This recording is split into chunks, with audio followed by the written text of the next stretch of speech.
Thank you for joining us for another episode of USATF's Journey to Gold Zone podcast. I am your host, Erik, Kynard, and today we have a very special episode, honorary Black History Month. We have an honorary host with us as well, and she'll be introducing our guest, Dr. Sharrieffa Barksdale, the Senior Alumni Director for Alumni Relations at USA Track and Field.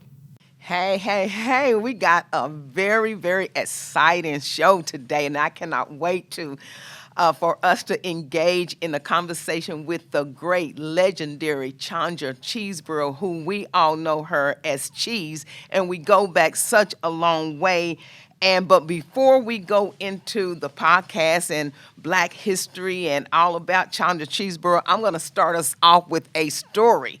Hey, y'all going to love this story because let me tell you something. Every time we talk about this story, we laugh, and you're most definitely going to laugh.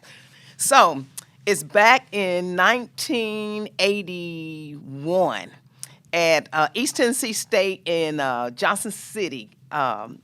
Indoor track meet. So, she was a Tiger Bell. I'm University of Tennessee Lady Vols. So we're sitting in the stand.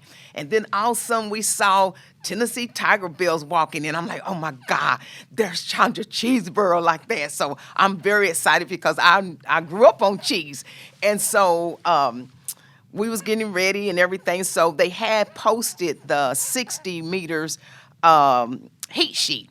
So I saw that I was in the heat with the great Chandra Cheeseborough. So I'm like, okay, I got this. So Cheese standing over there and she's, doing her little exercise and everything. And so I go up to her and I said, hey, are you Chandra Cheeseborough? And she gave a little nod and smiled. And so she said, yes, I am like that. I said, well, you know what? I'm getting ready to beat you. So she looked at me and she said, okay, whatever and everything. So they put us in the block and, they said, runners, take your mark. And so I'm getting down there. I'm like, I got this. Can't nobody tell me I'm not going to beat her. So they said, runners, take your mark, set, go. Man, I took dead last. And Terry Crawford put me on the neck.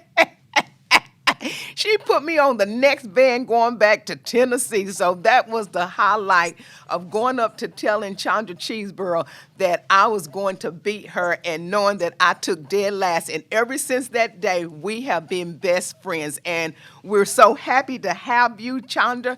And girl, I'm just so excited for you to be here for Black History Month because, hey, lady, you are history. Thank you. Thank you so much. I'm sorry you had to deal with a younger Miss Sharrieffa back then. That is a great story. So, Coach, a part of a third generation of Coach Ed Temple's Tiger Bells at TSU. Just talk to us a little bit about your experience as a collegiate athlete there. From what I understand, the first collegiate athlete to receive a track and field scholarship to the university. Just that experience and then your transition into a professional athlete and how that affected you as it related to the leadership you received from Coach Temple and your experience at the Olympics. So the first group that Coach Temple had, can you hear me? Yes, ma'am. The first group that Coach Temple had was Mayfags, which was out of New York, Bayside, New York, Wilma Rudolph. We know she was from Clarksville, Tennessee. They were the first group. And then the second group was Wyoming Tyus, who was the first Olympian to go back-to-back in 100 meters, along with silver medalist Edith McGuire. Though they called them the Gold Dust Twins. So that was the second group. And then came along myself, Kathy McMillan, Brenda Moorhead, and myself. We were the third group to come along. And with that, how I got to Tennessee State, again, I was talking about my sister. My sister was offered a scholarship, work aid at the time. And she came up to visit Coach Temple. That's when they had the summer track programs. And she said that Tennessee State was too far and then she didn't want to leave home. So I was in the 6th grade at the time. And when my mom came home, and my mom was really disappointed and was begging Coach Temple, please take her. And he said, no, he had, bad experience when kids don't want to go to college or don't want to be here. And he told my mother no. And so my mom came home and I told my mother that I'm going to go to Tennessee State and I'm going to run track and I'm going to make you proud. And so that was in 1970 when that all happened. In 1974, I was in the Junior Olympics in Lincoln, Nebraska, and Coach Temple reintroduced himself to me. And then the second year, I came up to his summer track program. And I started running his summer track program in 1975, made the Pan American Games, won a gold and won 2 golds, matter of fact, because we won the relay. And I hope you guys remember Pam Giles. At the time, Pam Giles was a phenomenal sprinter out of New Orleans, and she had won the 100 meters.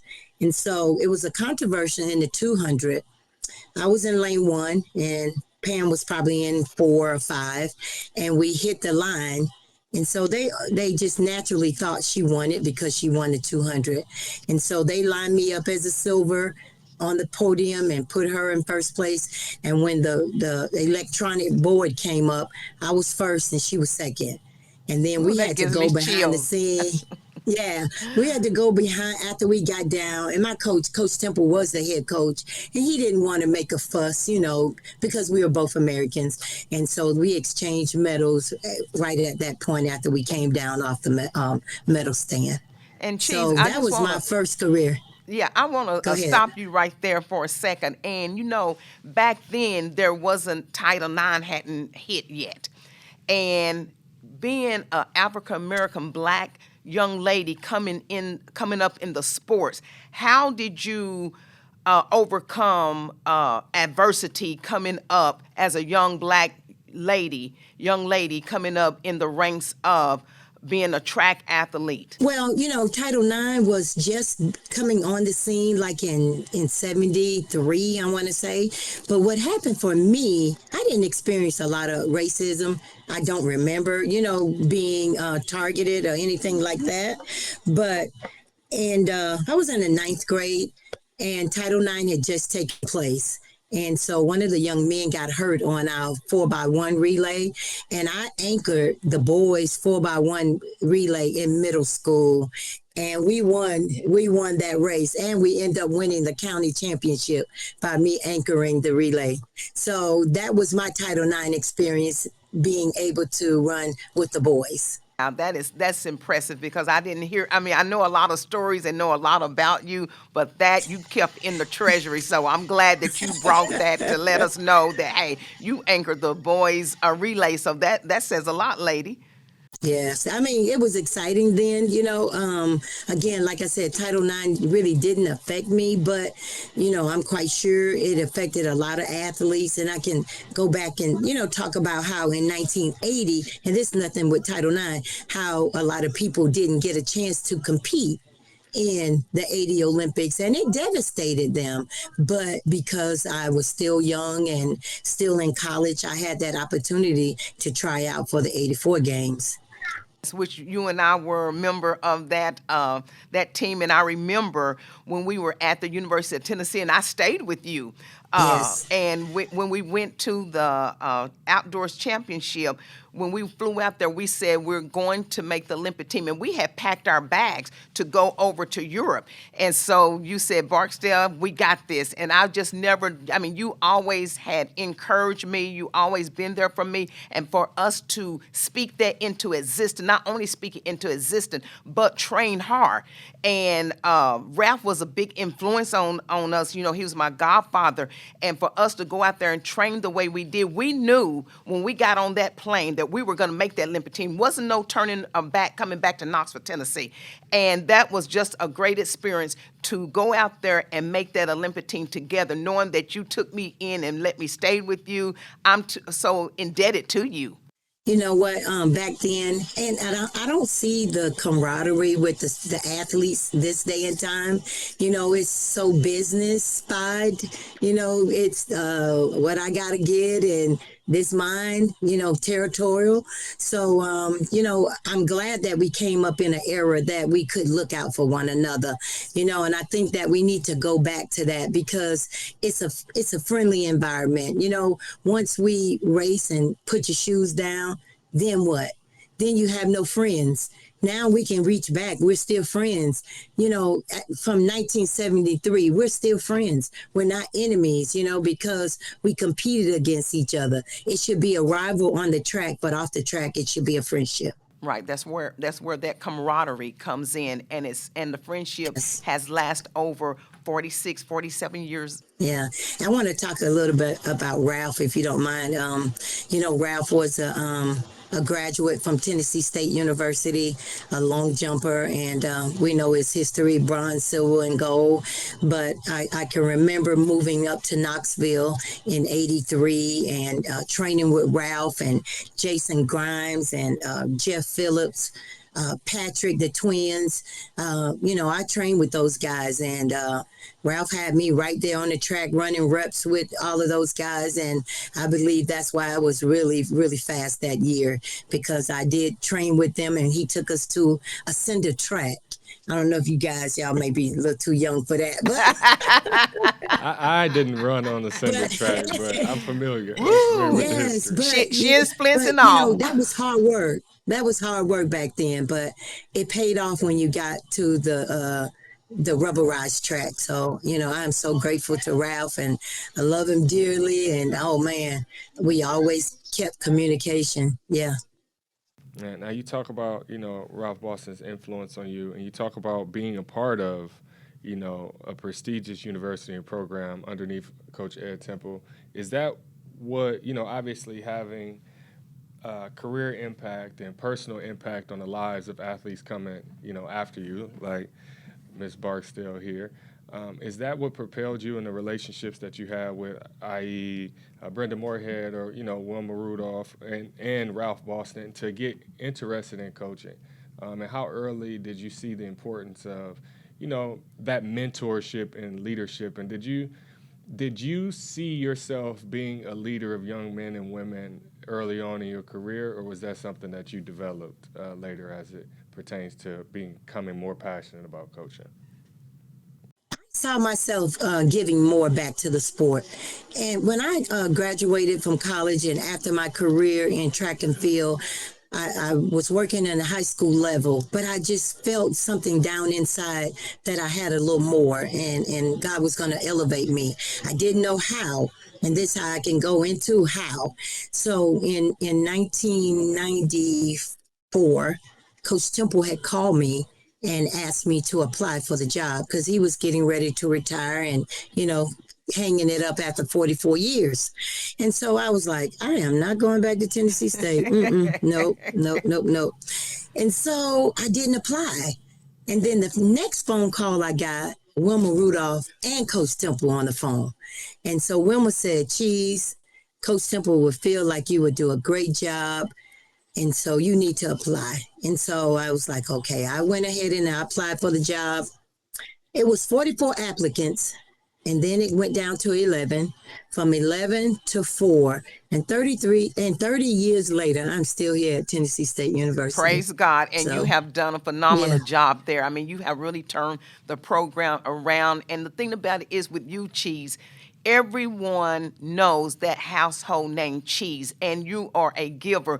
You are a confidant. You are one that's a leader. But most of all, you have kept God first in your life. And when you do keep God first in your life, He is a miracle worker. He will make that path open for you in anything you do. And Tennessee State is so blessed to have you and for you to have carried Coach Temple torch the way you have. Thank you. I can remember a couple of times, you get frustrated with your university and you want to leave. And I put my hat in some other rings. And but in this talking about how God goodness and God grace, I went up to the University of Tennessee when J.J. Clark had the Lady Vols, and he interviewed me and offered me the job. And the Lord said no. He said, no, I wasn't supposed to go. And this was the big one for me when you're hearing God. I went to Tulane University and did an interview, and they offered the job on the spot. And I prayed about it, and God said no again. The next year, Katrina came. Wow. and wiped out the city. So I said, thank you, Lord, for hearing his voice. And I could have been a statistics in New Orleans because and the other thing, when I took the job here at Tennessee State, I asked God to not allow me to chase the dollar. And for that, I believe that God, he'll give me what I deserve and how I poured into young people. And so from that, God has blessed me. And, I can say that he's faithful. He's faithful. And the thing about it is, Cheese, what people don't understand, what God has for you is for you. What he has for someone else is for someone else. So that's the reason why I think that when you do listen, you have no malice or no envy in the next person, because you're happy and you're proud of them. And that's the way it's always been with us. We're proud of each other. We're proud of our friends doing things.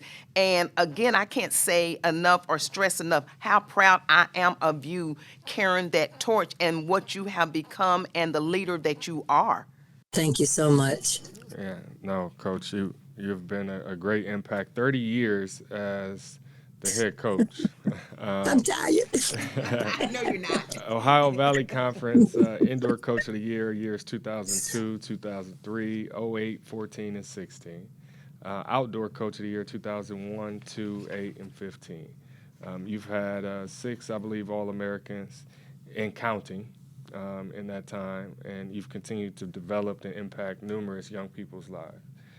You've been a tremendous addition, I'm sure, to your alma mater from their perspective, and they should be honored to have you there and continue. Now, also, you are a member of Delta Sigma Theta Sorority Incorporated. I know you're a proud member, so I definitely, and I know that my co-host here is a member of a different, a different sorority. It's all love. We're not going to talk about that because she made a mistake. She made a mistake, but it's good. It's all good. I was trying to figure out where the influence went the wrong direction. Wait a minute, look, he trying to start something. Well, listen, it goes. Yeah. I'm not. I'm just inquiring. It goes even further. I know you've spoken a little in passing about, the coach-athlete relationship and how important that is. Your high school coach was a member of a different. Your high school coach, was a member of a different sorority. So not only were you unfazed by her influence, clearly Miss Sharrieffa was unfazed by your influence as it relates to picking a sorority. So, whether you want to support this team, participate locally, or have Olympic aspirations, join Team USATF. Visit usatf.org/membership to get involved in the action. Yeah, my high school coach was an AKA, and love her dearly. Her name was Gwendolyn Maxwell. They just recently named the bridge that goes from one community to the high school this past year. I'm so grateful for that. But yeah, she was a AKA. But my influence came from my Dean of Girls, who was a Delta. And also Wilma Rudolph. Those people, Wilma was a Delta. We had a lot of Deltas on the track team. And we had a lot of AKAs because Mrs. Temple, which was Coach Temple's wife, she was an AKA. Coach Temple was a Q. So, the Greek life ran through the track team. So, yeah. And it's still doing it. Yeah. Cheese, let me ask you this. Out of everyone that you have come in contact with, and you have come in contact with so many, who has influenced you, even coming up, and who do you look up to, or not look up to, but influence you that you can give homage to this day? Oh, God, I have so many people. I know. I must say my mother. My mother is 92 years old. Praise God. Valentine's Day. I'm sorry, she's 91. Valentine's Day, she'll be 92. And, my mom has been here. When I moved up here, I had 2 children, and my mom retired from her job after 39 years of being a nurse. And she came and she supported me with my 2 young children. And so I really have to give homage to my mother, my sisters, everybody, longevity running my family. My dad was 91 when he passed, so, I am so grateful that I had a village. And, some people can't take off and move to another city without, help. And so I really am blessed to say that my mom has been in my corner. But there has been other people, that have pushed me along the way. My best friend, LaFrenchie Haywood McCrae, and her and her mom, because when I had some challenges, they were there praying for me. And those are the kind of friends that you need, that when you're going through the rough patches of life, that you got somebody in the trenches praying for you. So I don't want to forget the prayer warriors that be on the side that no one ever sees. But I mean, I have a lot of people, and just a good cluster of friends that I can call on, and if I need prayer, me and Sharrieffa, we pray all the time. All the time. And you know what? You were absolutely right. And I was getting ready to piggyback on what you were saying. I would never forget that I really, really needed prayer. And I said, I know Cheese is a praying woman. And when I picked up that phone and called Cheese, when I tell you she delivered such a powerful prayer that it changed everything. It changed the whole atmosphere, what I was going through and what I was dealing with. And we talk about it all the time. I would call her and I'm like, Cheese, your prayer changed everything. And God heard that prayer, because when I tell you that you spoke the word of God, girl, you was on point. And that's what friends are for. That's right. Yes, ma'am. Yes, ma'am. Now, Coach, there's a new age, obviously, that we're experiencing in sports, especially the college sport landscape, specifically as it relates to women's sports. It's been referred to as the renaissance of women's sports, there's a resurgence of interest and, for all intents and purposes, sponsorship and finance. Can you talk a little bit about the collegiate landscape in sports? I know something that you have been a part of at your time at TSU, and in attempts to further the program's financial resources and scholarships. You do annual Ed Temple scholarship dinner every January before, I believe, which is the Ed Temple Classic. Can you just talk to us a little bit about how the landscape of collegiate sports is changing as it relates to the impact of the female athlete and the promotion of the female athlete, and then also NIL and raising funds and what that's been like? Well, we know that we've taken a big turnaround in college athletics for as women and men, because at one point you couldn't get money or be paid, and now that's off the table. I think that now, for my own personal saying, I believe we moved a little too fast before we knew all the ins and outs of it, because a lot of kids are being paid, and I heard Michael Jordan say they're being paid for their potential, not for what they've done. So it's like you're getting all this money and you hadn't even touched the court. You hadn't even run a touchdown. You know what I'm saying? So I think we have put the horse before the cart, and we needed to do a little more research. Not that athletes shouldn't get paid. That's not what I'm saying. I'm saying that we should have done a little more research, because now the athlete have more power than the coach. And it was at a time that the coach had the power. If an athlete making millions of dollars, the ultimate goal was to go to the next level, like the NFL or the Olympics or whatever it may be. But now they don't even have to go there because they already have the bag. So I believe we kind of put the horse before the cart. And I don't know how can you can't unring a bell. So I don't know how it could be unrung. You know what I'm saying? And so we just going to have to deal with it. And for a mid-major school like mine, we don't have the funds like that, like a UT have the funds to. And so it puts the mid-major schools at a disadvantage.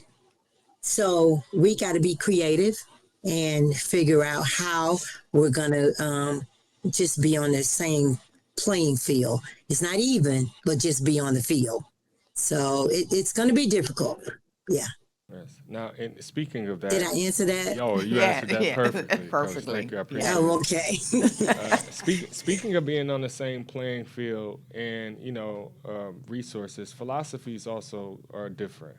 I've heard and have researched that your philosophy is a little old school as it relates to coaching. I won't say old school. I say you have the foundational principles in your philosophy that have been proven to work over time. How do you stay focused and having a singular focus and how you can impact student athletes without getting caught up in the noise?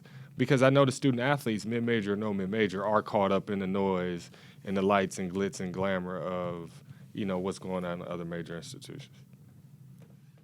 It is difficult because they want to see they want what they see. It's not about how we could prove it. They want instant gratification right now without the hard work. And again, I think my philosophy is that and this is this go to my core. Whatever you start, finish. We got so many student athletes jump ship when it's not going their way.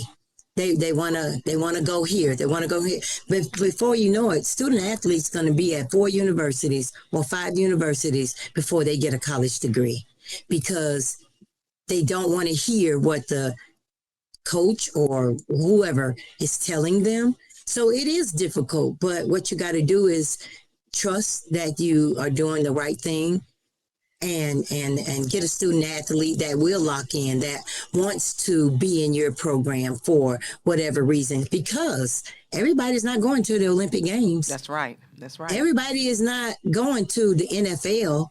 Everybody's not going to the NBA or the WNBA. So why not sit and do your best at the OVC or whatever division that you compete for and get your degree and go get a real job. And you're so that last. And you're so right, because by athletes jumping ship, it sets them back. And I was always taught, and it's not being a quitter, but again, once you start something, you finish it. And even if you didn't like it, finish that year out. But jumping ship is no good because of the fact that when you get out of college and you're on that job and something doesn't go right for you, are you just going to jump up and quit that job without having a backup plan? No, you have to stay, because no matter where you go, what you do in life, you're going to have obstacles. You're going to have hurdles in front of you. You got to know how to get over that hurdle or get around that hurdle. And that's what you have to look at in life, period. Yes, I agree. Absolutely. But Cheese, let me ask you this question. You were named to the Olympic team as a coach. When you first got the call, being the coach, because we served on many teams together, what was your first reaction? Man, I was so excited. Oh, wow. I mean, beyond excited. That was a special moment for me to be able to go and give back at that level, of competition and go back to where I was. You know what I'm saying? I've been there. I've done this. So that gave me a sense of pride. I can't never take it away. I'm still right. grateful for the opportunity. Yeah. Hey, what about that Olympic jacket? Don't start. Don't start. Oh, we got a lot of stories. Hey, I was about to say, it must be another story in there somewhere. We got a lot of stories. A lot of stories. I just thought I would throw that in there because that was a story. Yeah, that's off camera. Look, we'll keep that to ourselves. I tell you, once an Olympian is always Olympian, and you just can't take that. You just can't take that feeling and that what you feel wearing that USA Olympic gear and stuff like that. It's almost like, is this really happening? Did this really happen to me? So with that said, when you first made the Olympic team and you stepped out there knowing the hard work, dedication, determination that you put in there to finally get to the Olympic Games, not being boycotted, but to step on that track, hearing those people cheer you on, how was that feeling like? So my first experience in 1976, I was really young, and me, Kathy McMillan, and Brenda Moorhead, we all made the Olympic team. And I know y'all remember Miss Evie Dennis. She was the manager for the team at the time. And every night we were down at they had a little, like a club, but there was a guy, he was doing magic tricks and stuff like that. And we were down there every night, not focused. Miss Dennis took us to the telephone booth, called Coach Temple on us. and, and she told him that we wasn't focused, and Coach Temple got on us, and then we got it together and we got back focused. So that was my experience in the Olympic Village, my first time. But the second time, when I was able to compete in Los Angeles, I was definitely focused. I was out to win. I can remember I was the first, and y'all didn't talk about this, but let me tell y'all. Go on and tell the story, girl. Go on and tell it. Let us. Hey, look, spill the tea, girl. Spill the tea. So I had ran the four. Well, this is how I got into the 400. I went out to a track meet at UCLA, and I was supposed to run the 200. So I jumped in the 400. I was like, I'm gonna work on my 200, endurance speed. So I jumped in that race. I forgot what race it was. What's the name of the race at UCLA? But anyway, I ended up breaking a 10-year record, the the American record. And so then me and my coach, we talked about, maybe running the 4 at the Olympic Games. So I tried out for the 2 and the 4. So I made the 400 team, and then I was trying out for the 200 and got bronchitis. So I went to Brooks Johnson, who was the head coach of the Olympic team at the time, and I asked him, would I have an opportunity to try out for the 4x1 and the 4x4? And that's how the young ladies now are trying out for both 4x1 and 4x4. So I was the first to do it. Yes. Wow. And I didn't even know that. Yeah. So it was me that brought that in. And then I just found out here recently that I was the first athlete to run the 1, 2, and 4 in any Olympic Games. And since then, Allison Felix has done it. And you know what? That's what history is about. Talking about it, enlightening everyone about history, because people tend to forget the past athletes who paved the way. And by us having this dialogue on this podcast, it means a whole lot, not only to me, but everyone out there that's listening to it. And although we're friends, and although we've been together, I didn't even know that story. So that's a little known Black history. And look, this is my greatest story. When I was the coach on the 2008 Olympic team, and so I hold the American record. Not the American record, I'm sorry. I hold the Olympic trial record. And so Sonia was going after my record, and so the gun goes off. I look at Sonia. I look at the clock. I look at Sonia. I look at the clock. She came across the line. I was like, yes! Oh, go USA. Wait a minute. I forgot that I was the coach.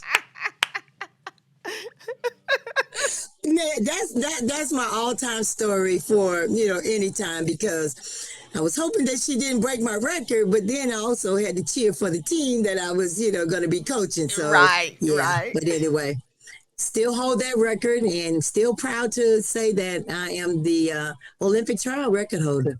Girl, you are most definitely a legend. I'm talking about, oh, wow. I'm just smiling from ear to ear to be in your company. And although we're best friends and we're friends and stuff like that, just to be here in your company talking about this is just such a pleasure and such a joy. Yes, and Coach, we appreciate you for joining us. You're definitely a legend on and off the track. And we just appreciate your impact and your continuous contributions to the sport of track and field. And we thank you for joining us for our special Black History Month episodes of the Journey to Gold Zone podcast. Thank you so much for having me. And I just want to say kudos for you guys doing this. I mean, it is a blessing, and I pray that everything goes well. I hope you get a lot of hits on this as well. But thank you so And much. thank you so much. Love you, girl. Deuce. Love you more. Ah! Chandra, thank you for joining us, and I look forward to our next guest. And our next guest is Connie Price Smith. Let's go. How are you doing, Coach? I'm doing wonderful. All right, Coach. Well, a four-time Olympian. You spent some time in the world of track and field as it relates to international competition, having great success, obviously leading the charge as a leading U.S. Thrower, as well as taking third place at the Pan American Games in '87, second silver place finish in '95, and I believe in '98 you won the Goodwill Games, or no, silver at the Goodwill Games, and just kind of building momentum throughout your career as it relates to international competitions, success at the World Indoor Championships, and allowing yourself to progress through quads, I will say. Not necessarily maybe the finish you would have liked to have as it relates to being an athlete in 2000. However, the next quad in '04, being able to overcome that experience as it relates to throwing there and being a silver medalist in the games. Please just give us a brief walkthrough from your perspective of the history of your professional career in track and field, and then we'll get into the coaching aspect. Obviously, your professional career as a thrower is probably a teardrop in the bucket as it relates to the impact you've had in this sport. So we have to break it down a little bit. Well, I mean, gosh, I don't know where to even start. I started competing in 1986, played basketball, then started doing track, and made my first international team in 1987. And then after that, I made the Olympic team in '88. And then it just kind of was every year just trying to see how I can better myself and get better and better and make more and more teams and be able to travel the world doing it and being able to see the world and doing something that I really enjoy doing and meeting new people and building relationships. Yeah, you say see the world. A long ways you've traveled from St. Charles, Missouri. So, Yeah. yeah, so that is so. In your experience as an athlete, how would you kind of summarize your perspective as it relates to being an athlete in the Olympic movement then, and then obviously transitioning into coaching and being able to view and participate in multiple Olympics from the other side? How the movement has progressed in that Yeah, regard. I think that sorry to cut you off. I think that for me, being moving into coaching after finishing competing was the best transition that I could have ever asked for. I still get to be a part of the sport. I still get to give back to and do things that I love with the sport, and I get to help the young athletes progress and be able to do the things that they want to accomplish. I think being an athlete helped set me up for this, learning, what I liked and what I didn't like, and being able to take that into my coaching and being able to help when I am on teams and staffs to make sure that the athletes get the best part of what I did like about um, being a part of the teams. Okay, now from Missouri to Illinois, Yeah. obviously collegiately, spending some time there, and early coaching career. What led to you outside of obviously being passionate and extremely passionate about having an impact and continuous impact on the sports and the young people? Is there anything that definitively happened to you from a coach athlete experience that just felt like this is going to be the motivating factor that's pushed me into coaching at a young age? No, I know that as a young age, the coaches that I had when I competed in sports, especially Judy Lowry, was one who actually got me started in track and field and in sports. She's the one who kind of encouraged me after I was retiring from throwing to actually maybe go ahead and do it. And her and John, who was my husband but also my coach, was big influences and Candy Young. And you need to be a coach. You need to be a coach. And it's not something that I really thought I was going to do. But as I was getting close to retiring, the opportunity presented itself, and I jumped on it. And like they say, when opportunity presents itself, you have to jump right in there, no matter what the situation is, and take it and go forward with it. Absolutely. It was a little stressful, and I wasn't sure I could handle it because I was going from an athlete to straight being a head coach. And I know that if my mom always told me that if I go in and if I take care of my business and if I take care of people and treat them the way that I want to be treated, then I should not have a problem with it at all. And I jumped in and didn't look back. And Connie, being a woman and being a coach, how did that make you feel, knowing that you was a woman, that you had to bring it to the table? And, back then, it wasn't a lot of African American women in that position coaching. And so how did you feel walking into that position? Yeah, going in, there weren't a lot of African American women in coaching. There were a few, and those were people that I looked up to and kind of, gotten insight from on what I should do and shouldn't do. And my mom said, cross your T's and dot your I's and get to work, and don't leave anything to chance, and take care of your business, and then make sure that the people that are around you are taking care of their business. And that's what I tried to do, and just kind of follow the lead of the people that came before me. So 10 years later, in Oxford now, as it relates to that, Coach, you've been at Oxford, Ole Miss for 10 years, 10 seasons. Yes. You've had great success there, not only in the throws, but you've had all 4 teams qualified nationally in the top 25 via indoor track, outdoor track, and cross country, both men and women. So it's not the success hasn't been singular as it relates to your impact on the program. You've been able to raise one tide has been able to rise all the sails and all the boats as it relates to the program and even other events. How has your success as an athlete and then your success coaching athletes in specific events, kind of created this continuity of success throughout the program?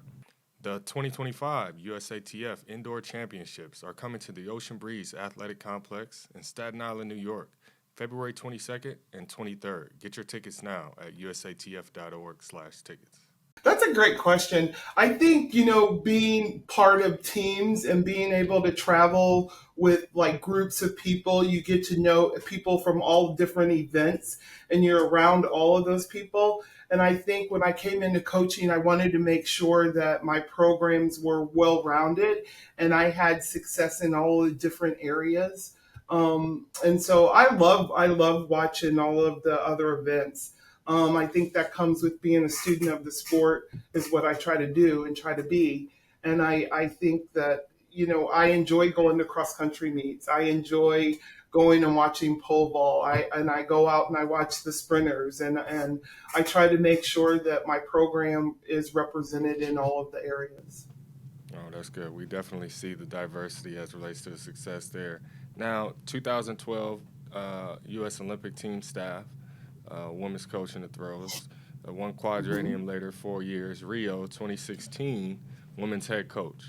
What transpired in that 4 years that you feel like you were prepared and clearly promoted into the women's head coach role? What experience? Did any? Well, yeah, and I think because I was on the staff in 2008 as well, so being on the staff in 2008 and 2012 and just being around that environment and knowing what was expected, I think continuity plays an important part in it. And so I think by 2016, I was ready to go and lead the charge. I saw all of the coaches that were before me and the assistants and the managers and everybody are always so supportive. That I felt like that there wasn't really anything that I couldn't handle doing. And so it was a great honor to be selected to be the head coach in Rio. And Connie, with that said, to be the coach and work your way into the rankings like that, it comes from your peers, and we have to vote on that. And so the athletes, they wanted you. and the coaches wanted you. And when you have that kind of high marks, set on you, what better choice than to have is Connie? Because when I tell you that you brought your A game, starting in the ranks all the way to becoming the head coach, everyone respect you. And it's not that you demand respect, but you earn that respect. And to have you head up the team and work your way is just remarkable. And you was most definitely phenomenal. Well, thank you. That means a lot, and I do work really hard to earn my way in this life. Yes. And it was groundbreaking in history making as well. I believe that was the Olympics. Michelle won the gold medal, correct, in the shot. So Yes. Yes. yeah, so It was, and it was so fantastic to be there and to be a part of it, and to feel that I had some positive influence on helping her make her way through the sport, and to be able to do that. But to be able to be there and share that with her and her dad was really special. oh, that was remarkable. And coach, so that year as well, a big year, 2016, you were inducted into the Hall of Fame, I believe. Also, Yeah. so you kind of racked up the awards. And I did. Yes, she did. yeah, that was quite Yeah, I good. did, and that was a wonderful experience, being able to go to New York and having everybody there, Sharrieffa and everybody around me, the support, and it was an amazing night, and an awesome honor to be inducted into the USATF Track and Field Hall of Fame. Oh, it's been an honor for you to present us with your presence as it relates to the impact you've had in the sport. So we've talked a little bit about your legacy and the adversities you faced, obviously, being an African-American woman in coaching, where we know there definitely have been a history of gender disparities as it relates to professions, and coaching being one that has been very obvious that the bias exists. I think that we're very appreciative of not only your contributions from an athletic standpoint, obviously, the influence you've been able to have on both the coaching and athlete community, but as well as just how you carry yourself as a leader and as a woman in a leadership role. I think is very commendable, Coach, and just kind of being able to watch as a young man from afar has been a pleasure. And Thank you. and look, and although she's done that, we also have some stories to tell too. So Connie, I'm going to take you back to when we were at the Olympic Training Center in Houston at Prairie View. So, I'm always playing jokes and everything like that. So Connie said, I need my hair cut.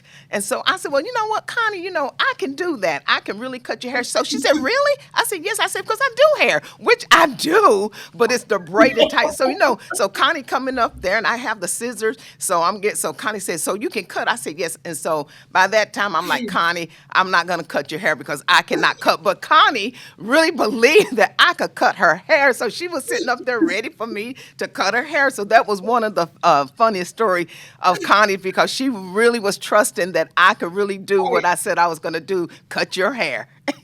I trust my friends. But no, I did trust you, and you were laughing so much I wasn't really sure if I should believe you, but I would have let you. And then another one. So we all stayed in the apartment together, Rose and all of us and Connie and who else was in there, Marsha.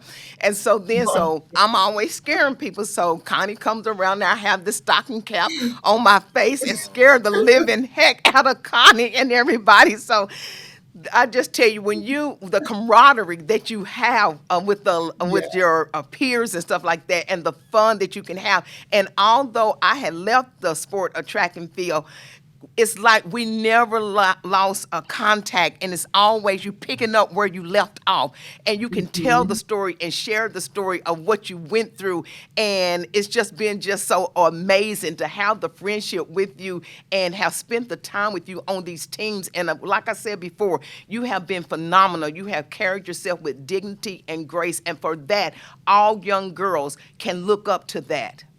Oh, I appreciate that, and thank you. And it is about, making memories and meeting new people. And, my mom always said that there was a poem, and I don't really remember it, but it's always about that little girls are watching you. So it really is important on what you do and how you carry yourself and things that you say. So be intentional about life.